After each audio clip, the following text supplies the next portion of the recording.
Hello viewers, welcome to Sadhvi Sahasra vlogs. ఈ రోజు ఈ వీడియోలో రెండో రోజు కార్తీక పురాణం పారాయణం చదివి వినిపిస్తాను. ఈ వీడియో కనుక నచ్చినట్లయితే లైక్ చేయండి, షేర్ చేయండి, కమెంట్ చేయండి అండ్ సబ్స్క్రైబ్ చేసుకోండి. ప్లీజ్ సబ్స్క్రైబ్ చేసుకోండి.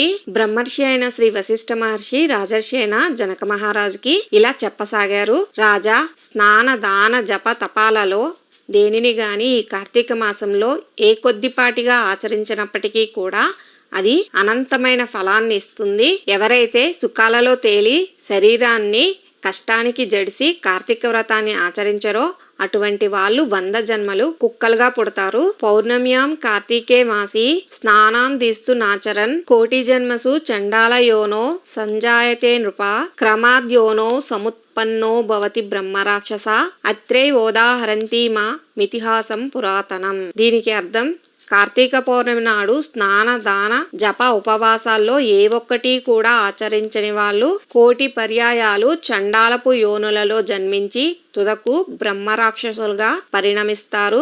ఇందుకు ఉదాహరణగా ఒక గాథను చెబుతాను విను అని శ్రీ వశిష్ఠ మహర్షి జనక మహారాజుకి ఇలా చెప్పసాగారు. పూర్వకాలంలో ఆంధ్రదేశంలో తత్వనిష్ఠుడనే బ్రాహ్మణుడు ఉండేవాడు. సకల శాస్త్ర పారంగతుడు, అసత్యములను పలుకనివాడు, సకల జీవుల యందును దయ కలిగినవాడు, తీర్థయాత్రలను చేసేవాడు అయిన ఆ బ్రాహ్మణుడు ఒకానొక తీర్థయాత్ర సందర్భంగా ప్రయాణిస్తూ మార్గమధ్యంలో గోదావరి తీరాన గల ఒకానొక ఎత్తైన మర్రి చెట్టు మీద కారునలుపు ఛాయగలవాళ్ళు, ఎండిన డొక్కలు కలవాళ్ళు, ఎర్రని నేత్రములు గడ్డములు కలవాళ్ళు, గుచ్చబడిన ఇనుపతీగలకు మల్లె పైకి ఎక్కి ఉన్న తల వెంట్రుకలతో వికృత వదనార విందాలతో కత్తులు కపాలాలు ధరించి సర్వజీవ భయంకరులుగా ఉన్న 3 బ్రహ్మరాక్షసులను చూశాడు. ఆ రాక్షసుల వలన భయము చేత ఆ మర్రి చెట్టు 4 వైపులా కూడా 12 మైళ్ళ దూరంలో ఎక్కడా ప్రాణి సంచారం అనేదే ఉండేది కాదు. అటువంటి భయంకర స్వరూపులైన ఆ రాక్షసులను అల్లంత దూరం నుంచే చూసిన తత్వనిష్ఠుడు అదిరిపడ్డాడు. దానితో బాటే ఆ రాక్షసులు కూడా తనను చూడటంతో మరింత భయపడినవాడే శోకంతో శ్రీహరిని స్మరించసాగాడు. త్రాహి దేవేశ లోకేశ త్రాహి నారాయణ వ్యయ సమస్త భయం విధ్వంసిన్ త్రాహిమాం శరణాగతం వ్యాసం పశ్యామి దేవేశ తత్వోహం జగదీశ్వర.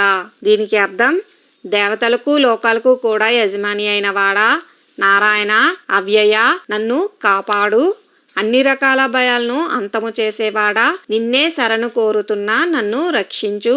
ఓ జగదీశ్వర, నువ్వు తప్ప ఇంకొక దిక్కు ఎరుగని వాడను, నన్ను కాపాడు, రక్షించు అని ఎన్నోసార్లు స్మరించుచు రాక్షస భయంతో అక్కడి నుండి పారిపోసాగాడు తత్వనిష్ఠుడు.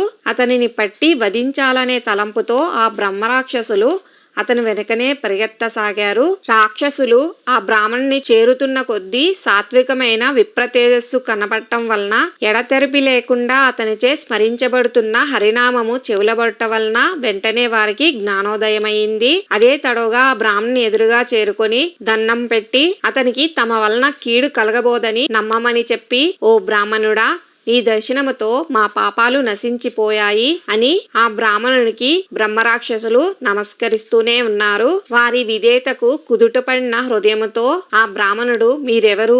చేయరాని పనులు వేనిని చేయటం వలన ఇలా అయిపోయారు. మీ మాటలు వింటుంటే బుద్ధిమంతుల్లా ఉన్నారు. మరి ఈ వికృత రూపాలేమిటి? నాకు వివరంగా చెప్పండి. మీ భయాలను తొలగే దారి చెబుతాను అన్నాడు ఆ బ్రాహ్మణుడు బ్రహ్మరాక్షసులతో. దానికి బ్రహ్మరాక్షసులు ఇలా చెప్పసాగారు. ఆ రాక్షసులలో ఒకడు తన కథనిలా వినిపించసాగాడు. ఓ బ్రాహ్మణుడా, నేను ద్రవిడ దేశానికి చెందినవాణ్ణి. ద్రవిడ దేశమందలి మందరమనే గ్రామాధికారినైన నేను కులానికి బ్రాహ్మణుడే అయినా గుణానికి చెడ్డవాడిని, చమత్కారుణ్ణి అయి ఉండేవాణ్ణి. నా కుటుంబ శ్రేయస్సుకే అనేక మంది బ్రాహ్మణుల విత్తాన్ని హరించాను. బంధువులకు గాని బ్రాహ్మణులకు గాని ఏనాడు పట్టెడైనా అన్నము పెట్టి ఎరుగను. నయవంచనలతో బ్రాహ్మణ ధనాన్ని అపహరించడం చేత నా కుటుంబము నాతో సహా 7 తరాల వాళ్ళు అధోగతుల పాలయ్యారు. మరణానంతరం నరకయాతనలు అనుభవించి చివరికిలా బ్రహ్మరాక్షసుడనయ్యాను. నీవు దయయుంచి నాకు ముక్తినిచ్చే యుక్తిని చెప్పు అని ఆ రాక్షసుడు బ్రాహ్మణ్ణి బతిమలాడసాగాడు. రెండో రాక్షసుడు తన కథను వినిపించసాగాడు. బ్రాహ్మణుడికి, ఓ బ్రాహ్మణ, నేను ఆంధ్రుడను. నిత్యము నా తల్లిదండ్రులతో గొడవ పడుతూ వారిని తిడుతూ ఉండేవాణ్ణి. నేను నా భార్యా పిల్లలతో చక్కని విందు భోజనాన్ని తింటూ తల్లిదండ్రులకు మాత్రం చద్దికూడిని పెట్టేవాణ్ణి. బంధువులకు గాని బ్రాహ్మణులకు గాని ఒక్క పూటైనా భోజనం పెట్టక విపరీతంగా ధనార్జన చేసి ఆ కండకావరముతో బ్రతికేవాణ్ణి. ఆ శరీరం కాలం చేశాక నరకయాతన పడి ఘోరాతి ఘోరమైన బాధలను అనుభవించి చివరికి ఇలా బ్రహ్మరాక్షసుల్లా ఈ ద్రవిడ దేశానికి చెందిన వాడిని వలె రాక్షస జన్మ ఎత్తాను. నాకు కూడా ముక్తి కలిగే దారిని బోధించు అని ఆ రాక్షసుడు బ్రాహ్మణుడిని పరిపరి విధాల బ్రతిమలాడసాగాడు. మూడో రాక్షసుడు కూడా తన కథను బ్రాహ్మణుడికి ఇలా చెప్పుకుంటూ రాసాగాడు. ఓ సదాచార సంపన్నుడా, నేను ఆంధ్రదేశపు బ్రాహ్మణుడను. విష్ణువాలయంలో పూజారిగా ఉండేవాణ్ణి. నేను కామాంధుడను, అహంభావిని, కఠిన మాటలతో ఇతరులను బాధించేవాణ్ణి. భక్తులు స్వామివారికి అర్పించే కైంకర్యాలన్నిటినీ నా వేశ్యలకు అందజేసి ఆ శ్రీ మహావిష్ణువు సేవలను సక్రమంగా చేయక గర్వంతో తిరిగేవాణ్ణి. తుదకు గుడి దీపాల్లో నూనెను కూడా హరించి వేశ్యలకు దారపోసి వారితో సుఖములను అనుభవించుచు పాపపుణ్య విచక్షణారహితుడనే ప్రవర్తించేవాణ్ణి.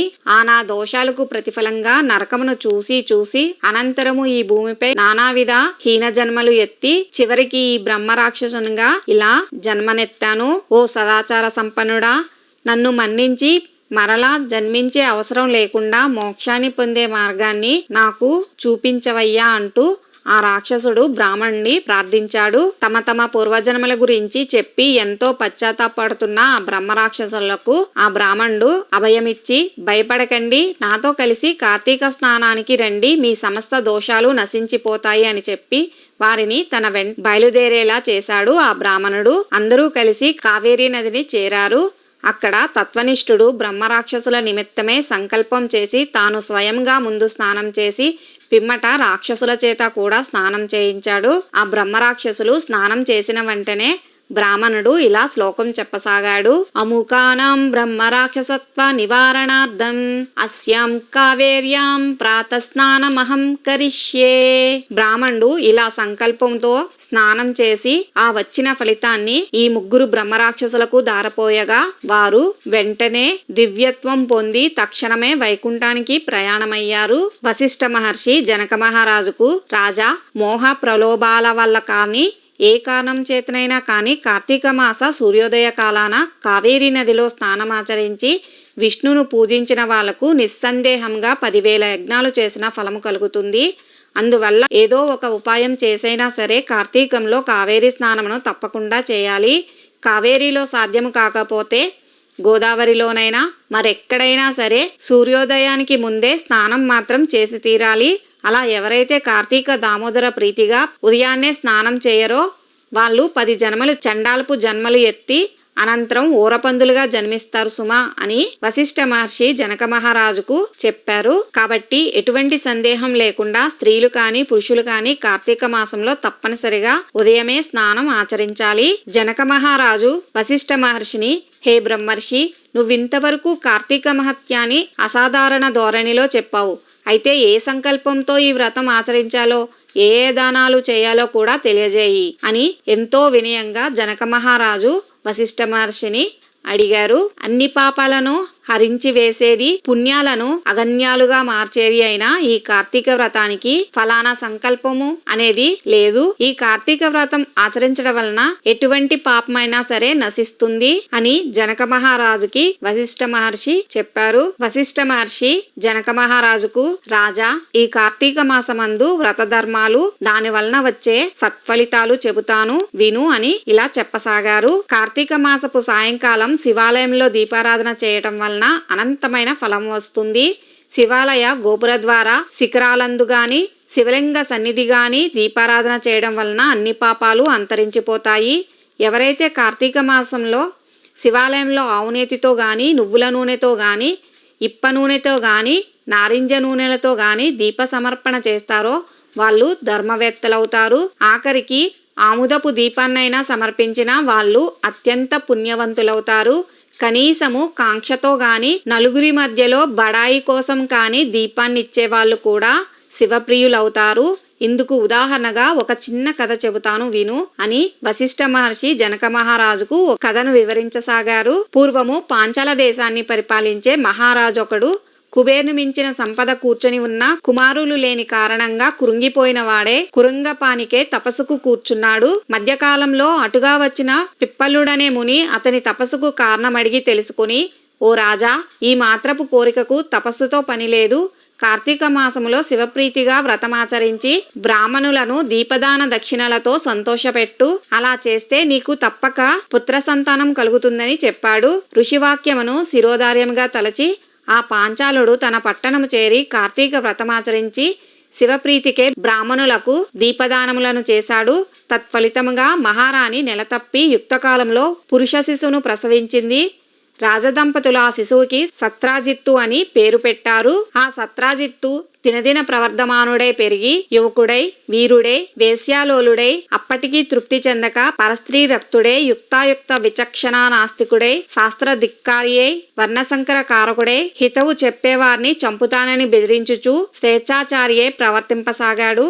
అటువంటి సందర్భంలో సౌందర్య రాశి సింహమధ్యమ అరటి దోనెల వంటి తొడలు గలది, పెద్ద పెద్ద పిరుదులు కుచాలు కన్నులు కలది, చిలుకవలే చక్కని పలుకులు కలది అయిన ఒక బ్రాహ్మణ పత్ని ఎదురుపడింది. సత్రాజిత్తు ఆమె పట్ల మోహితుడయ్యాడు. అతి సౌందర్య శౌర్య తేజో విరాజితుడైన ఆ యువరాజు పట్ల ఆ బాపనిది కూడా మోజుపడింది. వెంటనే ఆమె రోజు రాత్రి తన భర్త నిద్రపోగానే వాళ్ళు ముందుగా మాట్లాడి పెట్టుకుని ఉన్న ఒక స్థలంలో రాజకుమారుని కలిసి సుఖించేది. ఇలాంటి అక్రమ సంబంధాలు ఎక్కువసేపు సాగో కదా. ఒకసారి ఆ బాపని భర్తకు ఈ విషయం తెలిసిపోయింది.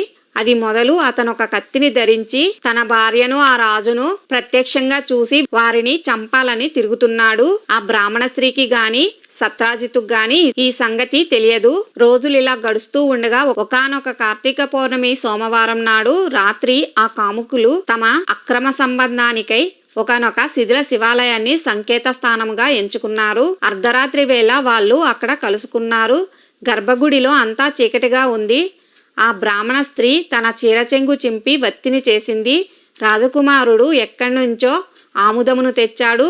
ఇద్దరూ కలిసి అక్కడ ఖాళీగా ఉన్న ప్రమిదలో ఆ రెండింటినీ జోడించి దీపం పెట్టారు. ఆ దీపపు వెలుగులో ఒకరి అందాలొకరు చూసుకుంటూ సుఖించసాగారు. ఈ విషయం ఆ బ్రాహ్మణ స్త్రీ మొగుడికి ఎలాగో తెలిసింది. కత్తి పట్టుకుని వచ్చాడు. ముందుగా సత్రాజిత్తుని, తరువాత తన భార్యను కత్తితో నరికేశాడు. తాను కూడా అదే కత్తితో పొడుచుకుని ఆత్మహత్య చేసుకున్నాడు. ఆ విధంగా వాళ్ళు ముగ్గురు ఆ రాత్రి అక్కడికక్కడే మరణించారు. పాశహస్తులైన యమదూతలు, పవిత్ర ఆత్మలైన శివదూతలు ఒకేసారి అక్కడికి చేరుకున్నారు. శివదూతలు రాకుమారుణ్ణి, ఆ బ్రాహ్మణ స్త్రీని తన విమానంలో కైలాసానికి తీసుకుపోసాగారు. యమదూతలు అమాయకమైన ఆ బ్రాహ్మణుణ్ణి తమతో నరకం వైపు లాక్కొని పోసాగారు. దానికి ఆశ్చర్యపడిన ఆ బ్రాహ్మణుడు, ఓ శివదూతలారా, పాపాలు చేసిన వారికి కైలాస భోగము, నా వంటి సదాచారుడికి నరకయోగమునా అని ప్రశ్నించగా అందులక శివదూతలు, వీరెంత పాపాత్ములైనా ఈరోజు కార్తీక పౌర్ణమి సోమవారం కాబట్టి శివాలయంలో అందున శిథిలంగా ఉన్న ఆలయంలో శివలింగమునకు ఎదురుగా దీపారాధన చేశారు కనుక వారి పాపాలు నేరాలు నశించి పుణ్యాత్ములయ్యారు. ఏ కారణం చేతనైనా సరే కార్తీక మాసంలో అందున పౌర్ణమి నాడు, పైగా సోమవారం నాడు దేవాలయంలో దీపారాధనము చేయటం వలన అత్యధిక పుణ్యాత్ములైన వీళ్ళని పాపకర్ములుగా భావించి చంపిన కారణంగా నువ్వు పుణ్యహీనుడివి, పాపాత్ముడివి అయ్యావు. అందుకే నీకు నరకము, వీరికి కైలాసము అని చెప్పారు. బ్రాహ్మణునికి శివదూతలకు జరిగిన ఈ సంభాషణను విన్న సత్రాజిత్తు తాను కలుగజేసుకుని, శివదూతలారా, దోషులము మేమై ఉండగా మాకు కైవల్యం ఇచ్చి మమ్మల్ని చంపి పుణ్యాత్ములను చేసిన ఆ అమాయకుడిని నరకానికి పంపడం భావ్యం కాదు. కార్తీక మాసం గొప్పదైతే, అందున పౌర్ణమి గొప్పదైతే, సోమవారం మరీ ఘనమైనదైతే, దీపారాధన మరీ పుణ్యకరమైనది అయితే మాతో బాటే కలిసి మరణించిన ఆ బ్రాహ్మణుని కూడా కైలాసం ఇవ్వక తప్పదని వాదించడం జరిగింది. దాని ఫలితంగా సత్రాజిత్తు ఆ బ్రాహ్మణ స్త్రీ ఆచరించిన వత్తి తైలంల పుణ్యము తాముంచుకొని ఆ దీపమును వెలిగించిన పుణ్యమును బ్రాహ్మణునకు దారపోయగా శివదూతలు ఆ బ్రాహ్మణుని కూడా యమదూతల నుండి విడిపించి తమతో కైలాసానికి తీసుకుని వెళ్లారు. కాబట్టి ఓ జనక మహారాజా, కార్తీక మాసంలో తప్పనిసరిగా శివాలయంలో కానీ విష్ణువాలయంలో కానీ దీపారాధన చేసి తీరాలి. నెల పొడుగునా చేసిన వాళ్ళు జ్ఞానులై తద్వారా మోక్షాన్ని పొందగలుగుతారు. అందున శివాలయంలో చేసిన దీపారాధన నిరంతర మోక్ష ప్రదాయనిగా ఉంటుంది. నా మాట విని కార్తీక మాసం నెల పొడుగునా నువ్వు శివాలయంలో దీపారాధన చెయ్యి అని వశిష్ఠ మహర్షి జనక మహారాజుకి చెప్పి 2వ రోజు పారాయణం సమాప్తం చేశారు.